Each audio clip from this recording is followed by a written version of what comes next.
Não são raras as histórias de pessoas que, cansadas da correria e vida estressante dos grandes centros, resolvem deixar tudo para trás e se mudarem para regiões mais tranquilas do interior do país em busca de paz e sossego. E era exatamente isso que Ramírez estava planejando fazer. Ramírez era um homem comum, estudado, culto, financeiramente e emocionalmente estável, mas comum. Nunca teve nenhum talento especial para o esporte ou para as artes. Era mesmo o perfil do homem padrão, que sempre seguia a cartilha da vida padrão. Estudou, se formou e arranjou um ótimo emprego em um banco privado. Tempos depois, se casou com Lúcia, uma linda garota da época da faculdade com quem teve uma filha. Ramírez, já de muito tempo, estava cansado da mesmice, do cotidiano e da rotina caótica e barulhenta da cidade. E a cada dia aumentava mais a sua vontade de se mudar com a família para o campo. Após um ano de planejamento e muita expectativa, começaram enfim a procurar uma propriedade longe da cidade para a qual pudessem se mudar. Ramírez e Lúcia não tinham grandes exigências, desde que nas redondezas houvesse uma escola onde a pequena filha do casal pudesse estudar. Algumas semanas depois, encontraram uma propriedade que consideraram ideal, muito verde, um belo riacho e um maravilhoso pomar. Apesar de possuir como sede uma casa muito antiga e de aparência um tanto quanto sinistra. O estado de conservação do imóvel não era mesmo dos melhores, e talvez esse fosse o motivo pelo qual o valor de venda da fazenda estava tão convidativo. Após alguns dias, para a felicidade do casal, o negócio foi fechado.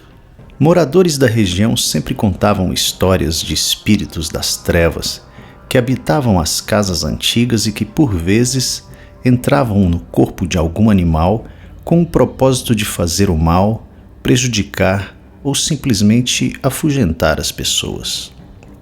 A verdade é que quase ninguém acreditava nessas histórias, e elas serviam mais para passar medo nas crianças com o intuito de fazê-las irem para a cama mais cedo.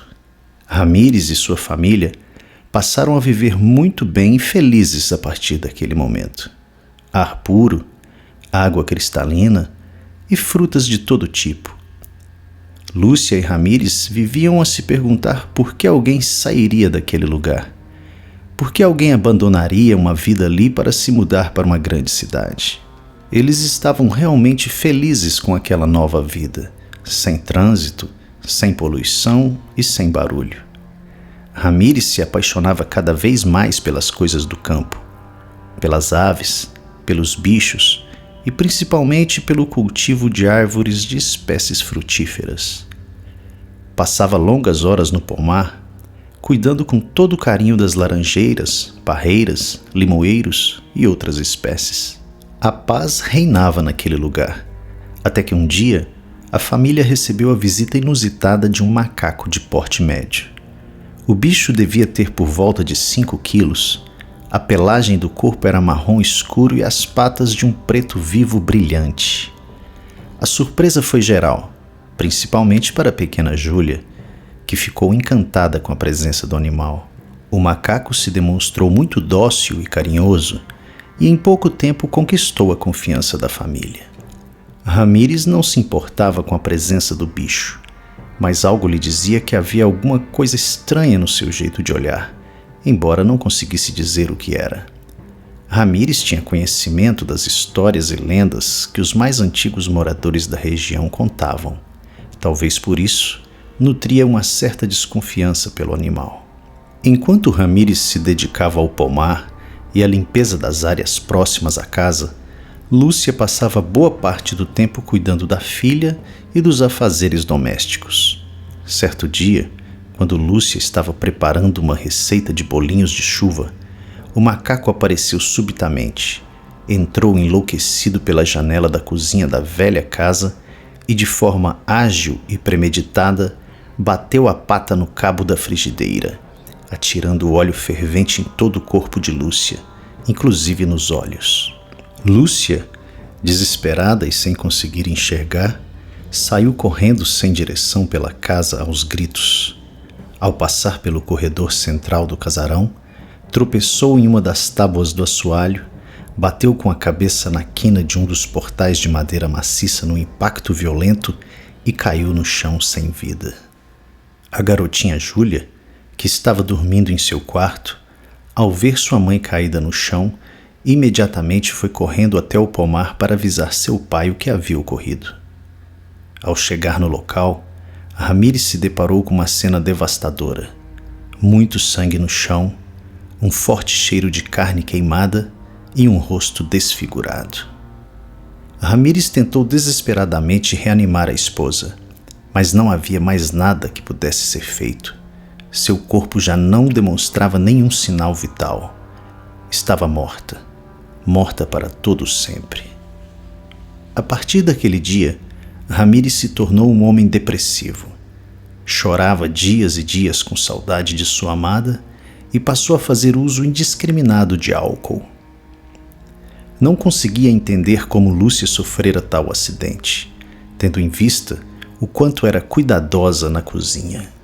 Ramírez não conseguia entender e muito menos aceitar aquela situação. Passou a culpar Deus pelo que havia acontecido. Retirou todos os símbolos religiosos da casa, até o crucifixo que havia colocado na porta de entrada. Bebia cada vez mais e a cada dia se tornava mais deprimido e ansioso. De tempos em tempos o macaco aparecia. Ficava por ali, fazendo estripulias e movimentos engraçados que agradavam a pequena Júlia, que via o animal como um bom e velho amigo. Alguns meses após a morte de Lúcia, o macaco apareceu em uma tarde de sol com algumas frutas nas mãos. Júlia, que brincava nos fundos da velha casa, ficou encantada com a beleza das frutas. O macaco mostrou-lhe as frutas como uma forma de atrair a menina para longe da casa. Nos fundos da casa, a uma distância de mais ou menos 30 metros, havia um antigo poço que fora construído em uma época em que não existiam bombas elétricas que pudessem levar água até a sede da fazenda.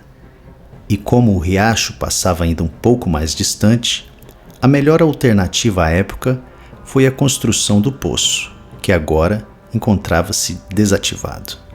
Júlia sabia que não devia ir até lá. Seu pai, por vezes, alertou dos riscos de acidente. A garotinha, encantada pelas lindas frutas nas mãos do macaco, continuou caminhando lentamente em sua direção.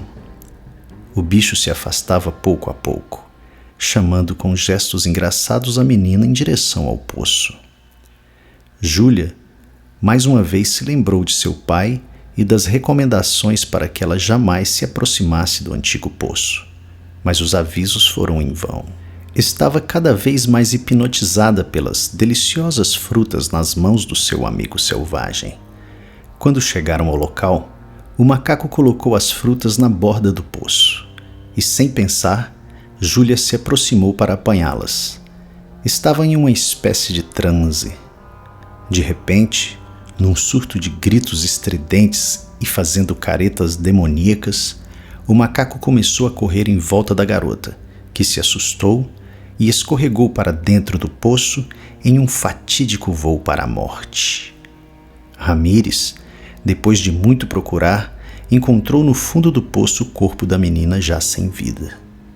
Mais uma vez, seu mundo desabou. Mesmo com esses terríveis acontecimentos, Ramírez se recusava a voltar para a cidade e com o tempo passou a demonstrar sinais de insanidade. Tomava remédios para dormir e bebia sem parar. Passava horas falando sozinho e caminhando sem nexo pela casa, gritando o nome da filha e da esposa, na esperança de que fosse tê-las de volta. Em uma noite fria de sexta-feira, o macaco apareceu na fazenda. Ramírez estava bebendo. Os dois se olharam e, num relance, Ramírez se lembrou das histórias que o povo contava. Gritou: "Assassino! Foi você! Maldito! Assassino!" Em um misto de ira, ódio e coragem, se levantou rapidamente e fechou a porta pela qual o bicho havia entrado, trancando consigo o macaco dentro do casarão. Ramírez encurralou o animal e com uma corda prendeu o bicho, apertando-lhe fortemente o pescoço. Ramírez, com um leve sorriso, olhou fixamente nos olhos do macaco e disse: "Agora chegou a sua vez de morrer." Ramírez levou o macaco para fora e o amarrou bem preso ao mourão de uma cerca para que ali ficasse até morrer de fome e de sede.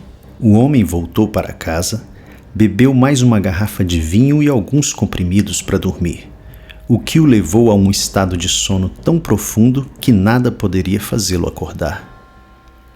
Assim que o sol nasceu, Ramírez começou a despertar. Sentia uma dor insuportável e, ao abrir os olhos, viu seu corpo todo banhado em sangue.